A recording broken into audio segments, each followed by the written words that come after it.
Sino ba itong tinutukoy ni Eric mga kababayan na ultra-bilyonaryo daw na kaibigan ni Bangag? Na lumalabas na mukhang ginagamit daw sa money laundering mga kababayan. Aroy. Mukhang dito raw mga kababayan pinapadaan yung mga nakaw na pera para maging legal mga kababayan. At speaking of casino mga kababayan, mayroong kinonek si Eric na kaya pala sa umpisa pa lang ng panunungkulan ni Bongbong Marcos Jr. mga kababayan, nasabit na agad etong sina Lisa Araneta at si Martin Romualdez mga kababayan sa gusot sa casino sa Okada. Ibang casino din yan mga kababayan sa tinutukoy nilang pagmamay-ari ng friend ni BBM. Panoorin niyo po Kasi napakahalaga ng Anti-Money Laundering Council na yon. Kasi ang money laundering... Anong magagawa natin na ang Anti-Money Laundering Council ngayon mga kababayan is kaya pa nila tingnan itong pinaggagawa ni na Marcos at Romualdez mga kababayan? Imposible, no? Trilyon na ang nanakaw mga kababayan. Diba? Winidraw yan sa bangko dahil mali-maleta ang dinala nila. Hindi yan natitiktikan ng AMLA. Ay parte yan ng mekanismo ng big crimes like drug trafficking, maleta trafficking, corruption, what else, Eric? Terrorism, yes, lahat etc. na. Basta may kaugnayan sa maruming pera mga kababayan, yung perang hindi mo nakuha ng legal. Marami pa, basta nasa parte siya. So, malaking bagay na nandyan yan. Tapos, andito si DJ Nika para i-explain sa atin ng mas maayos. DJ, may tanong ako. Ano yung ibig sabihin muna ng money laundering? Ano yun? Yes. Una-una, kailangan... Nilalabhan, parang laundry yan mga kababayan, nilalabhan yung maruming pera para paglabas, malinis na. Ay, nako. Maintindihan ng ating mga kababayan. Ano ba ang money laundering, anti-money laundering council at money laundering? Una-una. English kasi, laundering. Magaling dyan si Dan Fernandez. Launder, sa Google salitang natin launder, paglalaban, nilalabhan. Kumbaga, ang maduming pera, over the years, dahil membro tayo ng United Nations, international law, kailangan magkaroon din tayo ng ating anti-money laundering law at anti-money laundering council para hindi bastang makatulong tayo sa buong mundo. Kasi ang nangyayari noon, nung kinikwento ko na mga sindikato noon, mafia, casino, ang ibang ginagawa ng ibang kriminal ngayon dahil international na, minsan nilalabas nila yung pera, ilalagay sa ibang bansa. Kunyari investment. Ni-invest kunyari, pero actually wala namang kinikita doon sa bilang bayan, bansa, tapos report sila ng kumikita sila ng malaki. So ma-justify nila yung pera.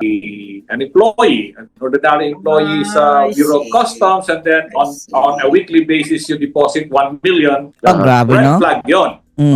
Saan galing yung 1 million mo? Empleyado ka lang. So in other words, DG, maraming ngayon lang natin nakita yung ganitong massive corruption, di ba? Halos buong gobyerno, napakadami nilang nagnakaw. Sa kongreso lang, di ba? Halos buong gobyerno, mga kababayan. So sa madaling salita, ang daming may problema ngayon sa natin dadalhin itong cash na ito. Kaya ang utang natin mga kababayan, pumalo na sa 18 trillion plus. The worst mga kababayan na rate sa utang, pagtaas ng utang under Marcos administration. Tapos walang proyekto, walang build. Tama lang ba, DG? So kailangan nila ng tulong. So which is why we're talking about the AMLAC na pinapakialaman ng isang oligarchy reportedly who has a casino at gusto niya ilagay ang mga tao na doon. Ayun mga kababayan. Bantay sa lakay ng style nito. Papalitan na ba ang mga tauhan ng AMLA? Yan ba ang sinasabi mo, Dok Laraine Badoy? At ang mga kababayan, mamimili ng tauhan na ilalagay sa AMLA? Yung mga sindikato pa, just diba? to learn. So, pwede yung gamitin, ang kwento kasi, Ma'am Lorraine, if I may, dadagdagan ko si Ma'am Lorraine, DG. Ang kwento kasi, DG, maliban dito sa article na lumabas sa The Tribune, ay ilang buwan na kumakalat ang pangalan nito ni alias ER. Alias ER, Yun na sinabi ni ka Eric dati. At sinabi na rin niya ni Kiko Barsaga, yung ER mga kababayan. Yung, di ba, number 1 na pinakamayaman ngayon sa Pilipinas. Di ba rati-rati si Villar ang pinakamayaman, si Henry C. na overtaken na ni alias ER pag upo ni BBM. Binulgar na rin yan dati ni mga kababayan ni Kiko Barzaga at ni Ka-Eric mismo. Ngayon, alias ER na lang ang tawag niya. Super bilyonaryo. At Super, alam naman po natin ultra. na limited lang ang mga super bilyonaryo na nasa casino, hotel, casino, resort operations, no? Ang kanilang negosyo.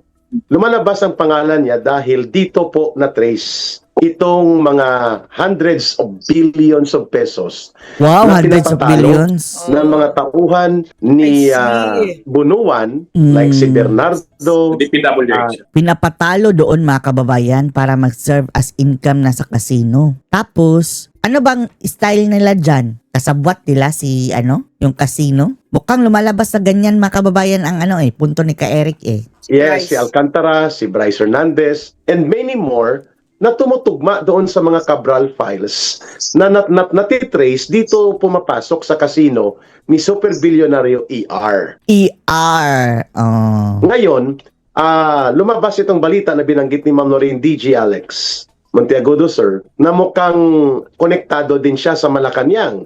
Siya din ay tinuturo na Very nag-ariglo close kay friend. Lucas Bersamin. Close friend mga kababayan ni Ngagba. Very Ma- Si alias ER. close friend to BBM. A very close Yes, friend very to close BBM. friend. Yeah. And even to the point na nangingialam siya sa pagpapatakbo ng gobyerno ni Marcos by telling former Executive Secretary Lucas Bersamin to step aside and then Grabe, step no? down. So, ganyan ka-powerful ito, DJ. I know you have the idea because nung nasa intelligence chief ka ng buong bansa sa NICA, directly reporting to the President, alam namin na alam mo ito. DG, your reaction doon sa punto ni Ma'am Lorraine, gaano ba ka delikado yan? Question. Yes, ma'am. Just lang to be sure para kasi hindi naman tayo lahat criminal minds, 'di ba? It took me a while to Apo. understand this. Criminal sa minds. salita, yung sinabi ni DG, first it's dirty money kasi ninakaw eh. No, 'di ba? ninakaw. So you bring it to the casino and then it becomes clean na kasi nanalo ako eh. Parang gano'n. That's money. Hindi nanalo, pinatalo nila. Para ang casino na ang magde-declare na earnings nila yun. Tapos, ang ewan lang natin ha, hindi ba tinatanong ng casino mga kababayan kung saan nila galing, yung nagpupunta doon, saan galing yung perang dala nila? Hindi ba tinatanong ng casino? Mukhang loose mga kababayan ang rules dyan ng mga casino, basta magdala ka lang ng pera. That's in the Naglaba. simplest illustration. That's the simplest illustration. Yeah. Which is why that Yeah. casino is very important. Yes. Or the other With way dirty around, ma'am, money. pwedeng ipinatalo mo. Pero may share million lang ang kukunin mo. Ulit, So, Eric, ulitin mo. Halimbawa, si Bryce Hernandez at si Alcantara, nagpapatalo sila as high as 400 million. Pinapatalo mga kababayan. Tapos, yung casino, ang sabi nila, base sa kanilang duda, kasabwat. Kasi sasabihin lang na casino income lang namin yan. Malinis na ang pera dahil sasabihin na nilang income daw mga kababayan. In the traces of their transaction. So, Wow. hindi yung talo. Yun ang binabanggit ni DJ. Hindi yung tinalo, kundi yun ay pinalusot. Hinugasan sa casino. So, Inugasan hindi sa mo casino. mahahabol kasi loses nila yon, income ng casino yon. So, paano Income mo ng matrace na yun casino, ay oo. nanggaling sa flood control na ninakaw nila kay Saldico, na partida nila at deliver sa kanila at ipapartida nila kay Romualdez at kay Marcos kung ang casino na ang nagkakaroon ng possession of money trail. Wala kay Marcos, wala kay Romualdez, sa casino na ang pera. Tama ba, DJ, ang kuha ko sa paliwanag mo? Yeah, ganito 'yon, kasi halimbawa, Pero hindi natatakot si alias ER dyan mga kababayan na pagdating ng panahon, maiimbestigahan siya. Masequester lahat ng asset niya. Baka pagdating ng panahon na yun mga kababayan, wala na. Na-transfer na lahat. 100 million. Hindi naman ako pwedeng magdala ng, let's say, 3 maletang mapunta ako sa casino, di ba? Hindi pwede. Ang pwede kong gawin, kasi in cahoots naman, conspiracy naman yun, nausap ko yung casino, ipapadeliver ko kay manager yung aking 100 million. Okay? Papa-deliver? What do you mean ipapa-deliver? Doon sa siyang ihatid sa kanya, and then I will play. I will bring 5 million. Then I will play. I could lose 5 million, then come back tomorrow and win 100 million. Yeah. Or 80 million. For the boys na yung sobra doon. For the boys. So malinis na yun. Saan galing yung 80 million ka? Hindi ko kuha. I'm sorry, hindi ko talaga kuha. No. Alam na siya, ikaw na lang. Meron kang pera, di ba? Okay. Na you want to launder, to linisin mo. Yeah. Para in simplest 100,000. 100,000. Okay. But, para mas abot ng aking imagination. Yeah, 100,000. 100,000. Gusto mong linisin, di ba? If you bring 100,000 to casino and papatalo mo, in the first place, doon pa lang, mapapansin ka na dahil bakit may 100,000 ka? Apo. Okay. Di ba? Yeah. How can you afford to lose 100,000 overnight? But on the other hand, if I have, siyempre, in cahoots naman kasi yung management, ibibigay mo yung 100,000 kay manager, okay? Boss, tingnan natin, arrangement, 85-15 ha, 85-15 or 90-10. GCO, 90 akin, okay? Para malinis lang. May GIS ka, 90 akin. Maglalaro ako ngayon, natatalo ako. Bukas, maglalaro uli ako, mananalo ako. So I have to go regularly to this casino to condition everyone that I am a regular player. Sometimes I lose a lot. Sometimes I win big time. But that money is not really from you. Yeah. The casino doesn't really lose money because it's in the first place. It's my money which I stole from my contract in the DPWH contract. Parang ganon. So the following day, I get 85,000 or 90,000. I go home. Nanalo ako. Mababa lang in example niya mga kababayan ha, dahil 100,000 lang yung in example lang pero yung actual mga kababayan, million and billion. Oh, billion. Wala po kayo. Saan galing yan? Kakasino kasi ako eh. You cannot say, wala po kayo. Saan galing yan? Yung sa kontrata namin doon sa Yes. share ko ito sa Palusot lang nila. share ito sa tulay. Yeah. Sa tulay. Wala ngayong tulay kasi Sa Ilocos. walang tulay kaya malaki share ko. Ghost project. Tama. So it's as simple as that, no? That's the simplest way that can be done. In cahoots So In cahoots. dapat minomonitor kasi 'yon. Monitor lahat. But if it's clean money from the casino, it's clean money. If AMLAC will investigate, But wait, the casino yan, casino money, I want it. Yeah. Question. Ma'am Lorraine, AMLAC, dugtungan ko yung punto ni DG. Okay. That is the reason why tama yung example ni Director General Alex Monteagudo, mga kababayan, dahil kung bakit nasasangkot ang pangalan ni Martin Romualdez at ni Lisa Araneta sa Okada. Ayan na.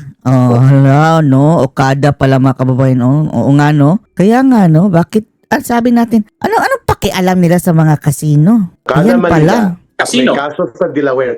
Casino. Okada Manila Casino. Dahil kailangan nila ang casino, Ma'am Lorraine. The way si DG nag-example, hindi para maglaro, kundi para hugasan ang bilyon na pera. Si Lisa Araneta po at si Martin Romualdez, itinuturo ng mga sources na kasama ni KW. Kung sa kabilang casino si ER, ang isa naman si KW. Grabe. Kasama sa plano. At itinuturo na sila ang nagmaniobra para ma-take over muli ang Okada doon kina Tony Boy Kuhangko. Dahil they need Okada Casino.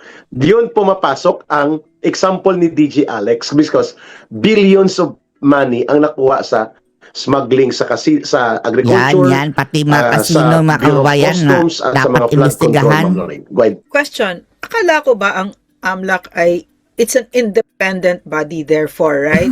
So, they should be Walang independent na ngayon basta sa panahon ni Bangag. manan nila yan, right? They should Everything is under my control. be monitoring all of that. Why are there no red flags from the AMLAC? And number two, I get it now why they need yung tao nung ER there para hindi na siya independent. He will look away. Yes. Right? The AMLAC will not do its job anymore. Mhm. To the detriment of the country. Mhm. So, can you answer my question first? Bakit kasi it's not just the AMLAC that I'm seeing kasi if you Malalim. got that tons of cash, bakit pumayag ang bangko na mag-release ng ganong kadaming cash, right? We're seeing now a tsunami of cash. Yes. So, it's in cahoots. So yun yung sinabi ni Cora Guidote na the government It's a scam. Is a scam. Talagang scammer Scam. talaga. It's not Tapos mga nasa gobyerno, scambag. just the government, even banks, no? These are private. Yes. Bakit nila pinayagan? Why is everybody looking away, in other words? So, DG, di ba dapat tinitignan ng AMLAC, dapat nag-red flag na sila dito with all this, yeah? Yeah, go ahead, DJ. Please explain. Hindi ko na ma-recall exactly, but AMLAC is a council. It's a council. That's You like were part of it, were you not? Yeah. Parang anti-terrorism council. May mga member agencies, no? Yes. So, sa AMLAC, may, siyempre, investigation, may NBI, POA, lahat yan mga and other agencies are part of the council. DG, kasama po ang BSP tsaka SEC. Yeah, BSP. Hindi ko na may listahan yan. Hindi ko na matanda. Tama po si DG. Basta yung mga nasa BSP. Saka Securities and Exchange Commission. Pertinent agencies. I can't recall the exact but it's a council. A council itself can only work through the agencies, existing government agencies. Ande pa rin ni Marcos.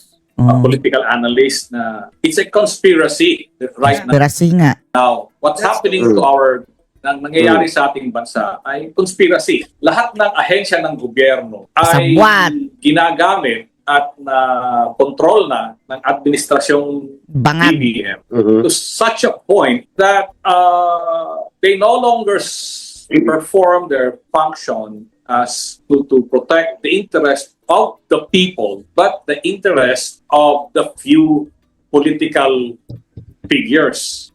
Yung mga corrupt politicians na nakaupo. Corrupts. At ginagamit ang lahat ng ahensya at minamanipulate para pagtakpan ang isang krimen. At ang Anti-Money Laundering Council bilang composed of several agents is isang pamamaraan lamang para makontrol nila ang lahat ng mga ahensya. Kasi once the council decides, kailangan sumunod ang mga membro ng council members. Kung ano ang guidance. Ganito yan. So, focus tayo sa ganito. Imbestigahan nyo si ganito. Pag sinabi niya, imbestigahan nyo si Doc Lorraine. Si Amante na lang. Si Stella Kimbo. Diba? Hindi ako magnanakaw.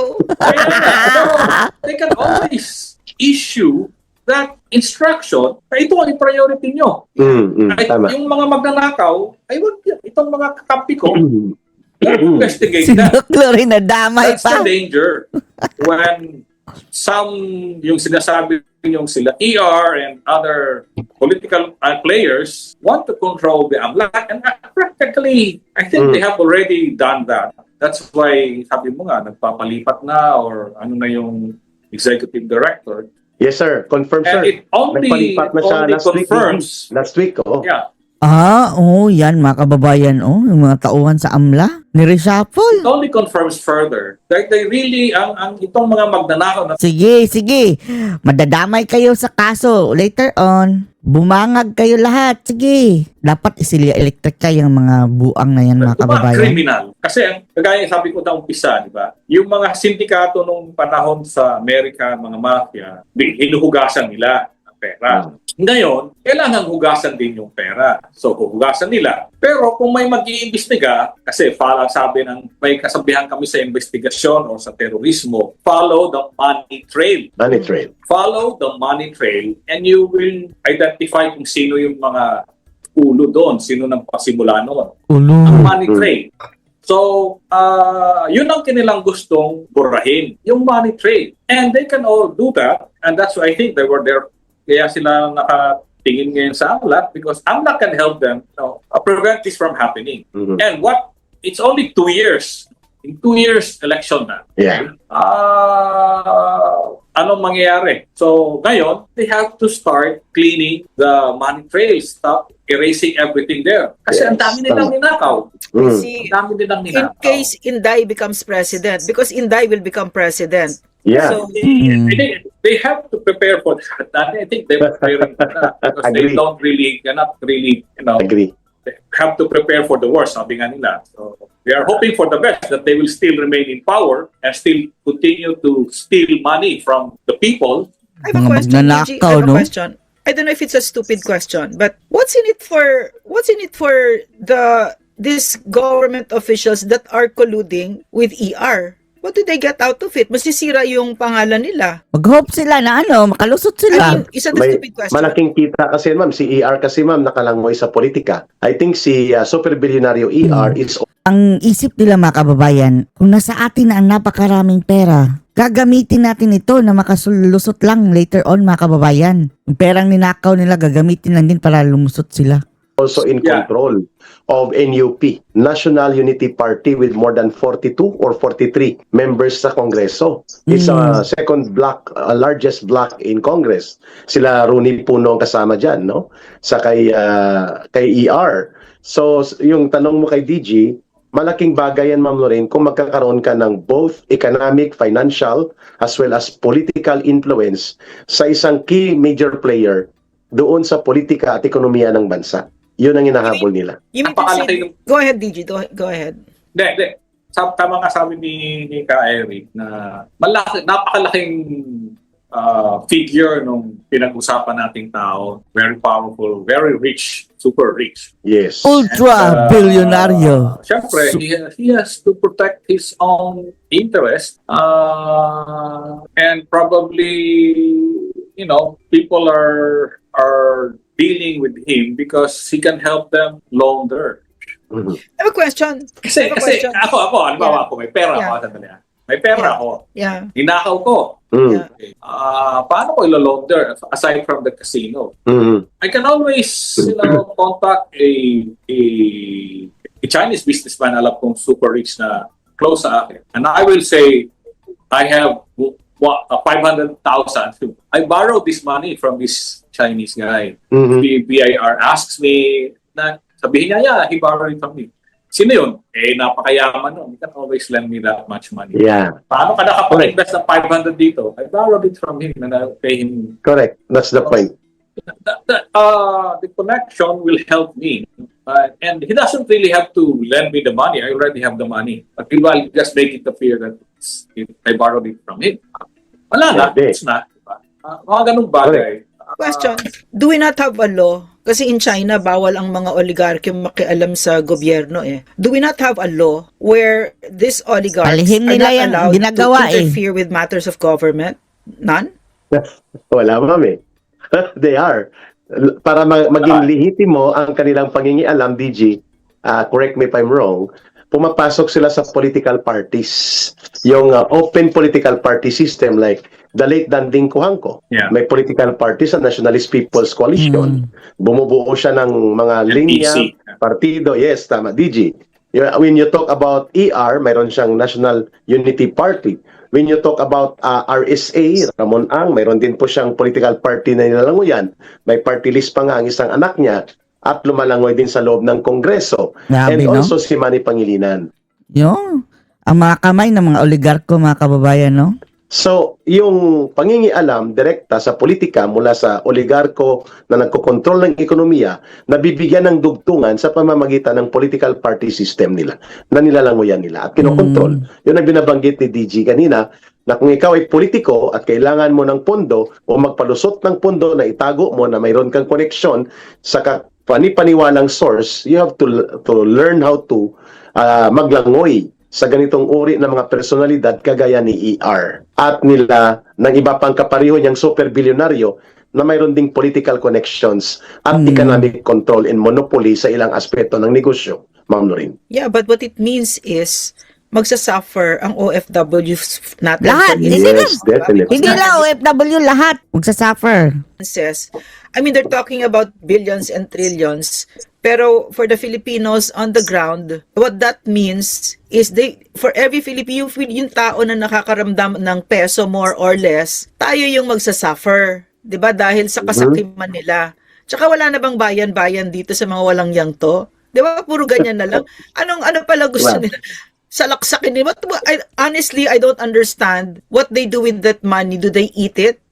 adobong ano tayo ngayong gabi, adobong 4 million. What do they do with that kind of money? I know it's a stupid question, but I don't get it because the price tag to that is our country. Of course. Wala silang pakialam sa country. Itong mga mga kawatan, mga kababayan, tapos iba mayayaman na. Mas gusto pa nila maghirap ang bayan dahil mas yayaman pa sila, mga kababayan. Mas marami pang mas mababa sa kanila. Could you tell us, DG and Eric as DG, well? please.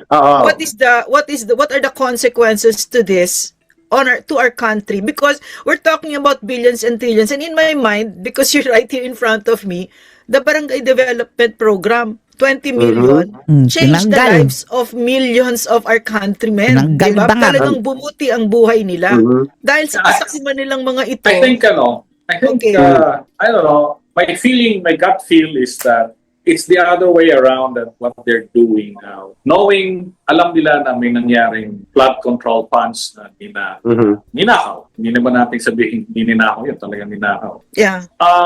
So, factor yon that will influence the evaluation next year ng Financial Action Task Force.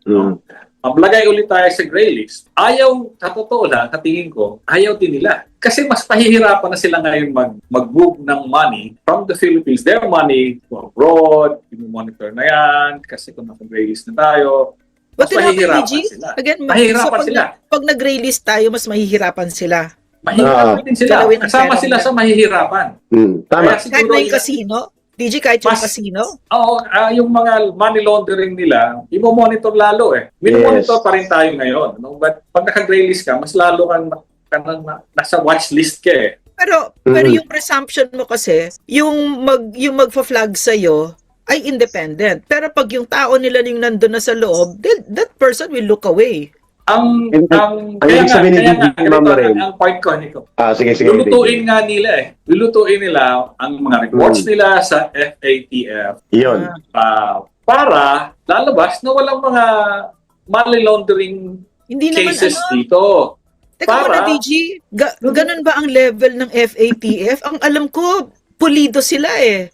Yeah, but But they have to rely to the AMLAC. They have to rely to domestic partner. That's why sila ER, sila Marcos at Lisa at sila Romualdez, itong grupo nila ng sindikato, they need AMLAC na magkaroon ng cover-up sa FATF. That's why they need to control. Sila i-cover. Yun, DG. Gets.